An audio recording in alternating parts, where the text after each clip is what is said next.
And so it ended. The life of Lee Harvey Oswald, the man who was arrested 2 days earlier, shortly after the assassination of the president, and quickly accused of being a lone nut gunman.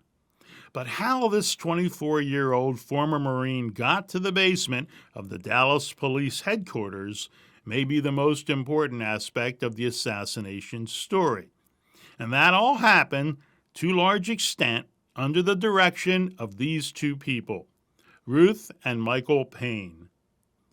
After a decade of researching the Kennedy assassination in the early 2000s, I was drawn to the role the Paines played in the lives of Lee Oswald and his wife Marina. In 2011, I located Ruth Paine and conducted a series of phone calls and email correspondence with her in an attempt to get her to sit for a video interview about her relationship with the Oswalds. From the very beginning of that correspondence, it was obvious to me that Ruth was trying to qualify me as someone who she could control, someone who would ultimately strongly endorse the lone gunman theory. Said that to me yet. The first thing I heard about was when the newspaper reporters in the hall asked me that question. Ruth's litmus test was the Walker shooting. General Edwin Walker was an extreme right-wing John Birch proponent who had been admonished by the Joint Chiefs of Staff for trying to influence the voting of his troops. In October 1962, Walker was also arrested for promoting protest against the admission of black students into an all-white university. Walker claimed someone tried to kill him with a shot through his window that went into a wall. There is considerable doubt as to whether it may have even been a staged event for publicity. According to the Warren Report, there were no eyewitnesses, although a 14-year-old boy in a neighboring house claimed that immediately after the shooting he saw two men in separate cars drive out of a church parking lot adjacent to Walker's home. A friend of Walker's testified that 2 nights before the shooting, he saw two men around the house peeking in windows. Neither report identified anyone matching Oswald's description. Weeks after the JFK assassination, Ruth would miraculously find a letter supposedly written by Lee and hidden by Marina in a book that Ruth was returning. The letter was supposed to be written by Oswald, claiming responsibility for the Walker attempt. Even the Secret Service had grave doubts about the validity of the note, and fingerprint analysis found prints of 7 people on the note, none of them Lee or Marina. Ruth asked my feelings about the incident, and when I mentioned in my reservations that Oswald was involved, this was her email reply. Dear Ted, sorry to have been so long replying to your message. I confess it depressed me. It let me know that you have primarily read conspiracy books rather than primary sources, even though the testimony had come from the Warren Commission. And then she tried to direct me to sources that aren't primary, namely Vincent Bugliosi's book, Reclaiming History, and she lists the pages. She also says that the Warren Commission was very thorough in their research, and she says that she's waiting for a book by Max Holland about the Warren Commission. He's taking a long time writing it. I have met him and feel he is a good researcher. And I think that speaks for itself. She was trying to qualify me as someone she could control, and she would not give me an interview when she realized that I wasn't going to be someone that she could manipulate. When Ruth ultimately rejected my request for a formal interview, I posed 10 questions that I really needed her to answer for my own understanding. And to her credit, she answered in an email reply. The questions included her connections with the CIA or intelligence agencies, Lee's letter from Marina found in the book, the boxes listed by Buddy Walther as having contact information about Cuban sympathizers, the cameras found, and more. I will show these questions and answers in a later video. But let's start now by taking a look at Michael and Ruth Paine. Michael Paine's mother is a member of the wealthy Forbes family. His stepfather was Arthur M. Young, inventor of the Bell helicopter, and Michael worked with security clearance at Bell. It should be noted that Kennedy had signed National Security Action Memo 263, pulling all American advisors out of Vietnam by the end of 1965. That order was rescinded 4 days after the assassination. Bell sold thousands of helicopters during the Vietnam War. Later, Michael was president of the CIA front company, Gibraltar Steamship Corporation, that leased Swan Island in the Caribbean for the CIA, where the agency set up Radio Swan, which was used during the Bay of Pigs invasion of Cuba, among other things. The Forbes owned Nassau Island near Cape Cod, and this is where it gets interesting. Michael Paine's mother, Ruth Forbes Young's best friend, is Mary Bancroft, a CIA agent and spy. But there is more. She is the longtime mistress of Allen Dulles, the head of the CIA, and a prime member of the Warren Commission. Both Bancroft and Dulles were frequent visitors to Nassau Island and knew Michael well. Ruth and Michael spent summers on Nassau Island, and Ruth will spend time there in the summer of 1963, right before leaving to pick up Marina Oswald to live with her for the 2 months before the assassination. You think that's something? Well, there's way more. On Ruth's side, her father is William A. Hyde. He did extensive work for the Agency for International Development in Latin America. AID was a well-known cover for CIA agency personnel, and Hyde's filed reports were directly routed to the CIA. Further, in 1957, he was under consideration by the CIA for covert use in Vietnam. Ruth Paine's sister is Sylvia Hoke. Hoke was a psychologist and an employee for the CIA beginning in 1954. After leaving Nassau Island late in the summer of '63, Ruth traveled to D.C. for several days with Sylvia before leaving to pick up Marina. You seriously couldn't have more CIA connections in two families if you tried. But we have one more CIA connection that must be identified. He is George de Mohrenschildt, a white Russian who was a petroleum geologist and CIA field agent.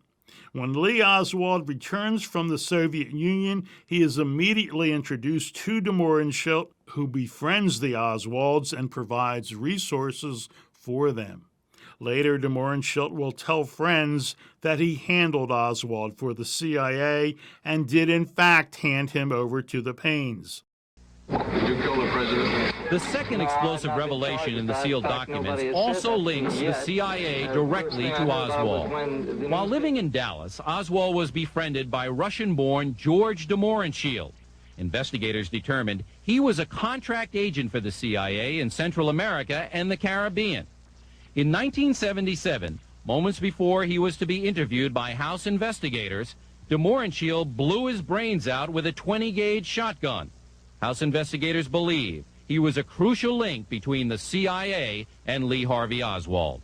There is no question that the sealed JFK files are extremely embarrassing for the CIA. House investigators have told Inside Edition that the agency did not fully cooperate in their investigation and that the CIA had final say in the report that the House Assassinations Committee made public. Thus, the public report makes no mention of the CIA's links with Lee Harvey Oswald. But the secret documents are another story. One interesting sidelight, the movie JFK was partially based on Jim Garrison's investigation in New Orleans. Well, House investigators uncovered evidence that the CIA planted 9 agents inside the Garrison investigation to feed him false information and to report back to Langley on what Garrison was finding. It is de Mohrenschildt who will have a party on February 22nd, 1963, making sure Lee and Marina are present and inviting Ruth Paine. Pretty interesting coincidence. Ruth will immediately cozy up to Marina under the auspices of wanting to practice Russian. Ruth will continue to contact the pregnant Marina and then invite her and her infant daughter to live with her in Dallas. Mohrenschildt, having handed off the Oswalds to Ruth and Michael, will now go to Washington, D.C. for meetings with Army intelligence, and then to Haiti, where he receives a reported $300,000 in his bank account without performing any services. Let's hold up here and consider. By this time, February 1963, Ruth and Michael will claim to be separated. They have two very small children, a 2-year-old and another child, 3.5. Both Ruth and Michael will make statements that they did not like Lee very much and even accuse him of physically accosting Marina at times. So with two very small children and a father who is not going to be present since he is separated, Michael and Ruth invite people they don't even know with a possible propensity for domestic violence by Lee to live in extremely close contact with their children? Does that make sense? What father or mother would invite or even allow a stranger with a propensity for domestic violence to be around their children? And this man, Lee, was supposedly a defector to our country, to our arch enemy, the Soviet Union. Ruth will state that they invited Marina and her children to move in, not Lee, but that makes no sense as Lee was at the Paine household every weekend. Further, Michael, who was supposed to be estranged from Ruth at this time and living in Fort Worth, will nonetheless come to the Paine household also every week. But instead of spending time with his children, he will take Lee to no less than 6 right and left-wing meetings. Michael seems to be clearly setting Lee Oswald up to be accused of extreme political activism at some soon-to-be time. But let's go in chronological order. February 22, 1963, Ruth meets the Oswalds at the Mohrenschildt's party. She keeps in contact. Early August 1963, Ruth packs her 2 children and takes a long road trip, stopping first at Nassau Island to spend weeks with her in-laws, even though she's supposed to be separated from their son. In September, Ruth leaves Nassau Island and travels to Washington, D.C., where she spends time with her sister, Sylvia Hoke, who is a psychologist for the CIA and has been employed by the agency since '54. Hoke's husband also works for intelligence in the Agency for International Development. From Washington, Ruth heads to New Orleans, where she picks up pregnant Marina and her toddler and takes them to live with her in Dallas. It will be 2 months until Kennedy will be killed. Then Michael Paine, estranged husband of Ruth, still comes to the Paine home every week, but instead of spending time with his children, he takes Lee Oswald to no less than 6 political meetings. Does any of this make sense if they were not babysitting the Oswalds for the CIA and making sure to set up Lee Oswald for any type of later inquiry into his supposed radical political beliefs? Hang on, it gets better. It is Ruth who gets the job at the Texas School Book Depository for Lee.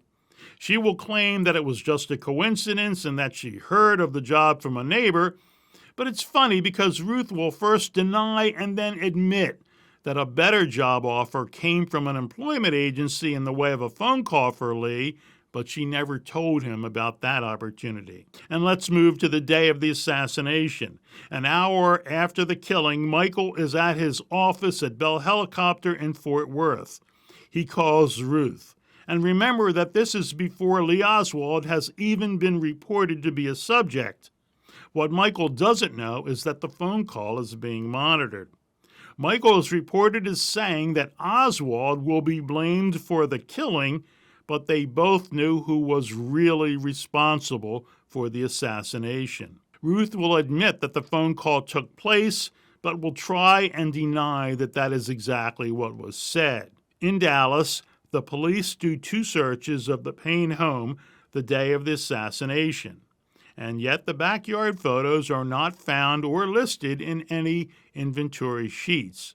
They will be found in a separate search the next day.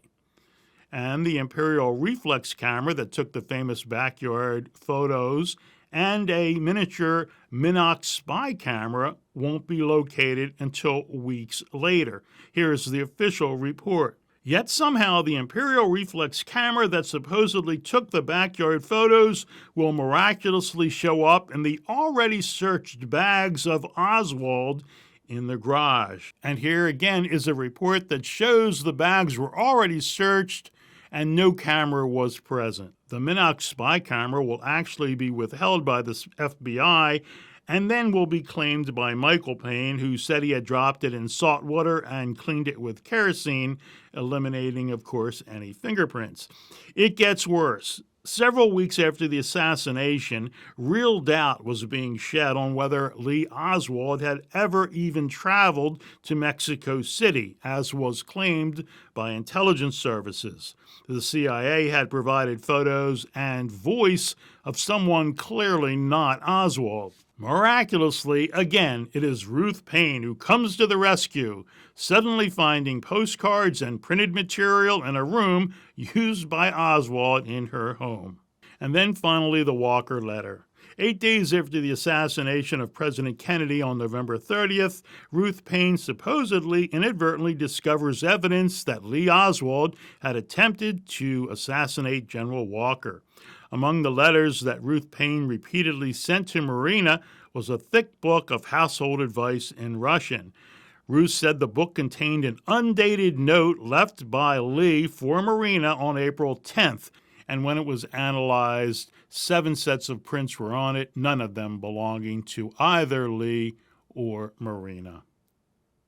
And it's funny, but Michael Paine will move back into the home right after the assassination. And finally, we're not quite done yet, because Ruth is going to turn up once again years later, this time in Nicaragua, supposedly trying to help leftist Sandinistas who are fighting for fair wages and freedom against the right-wing Contras.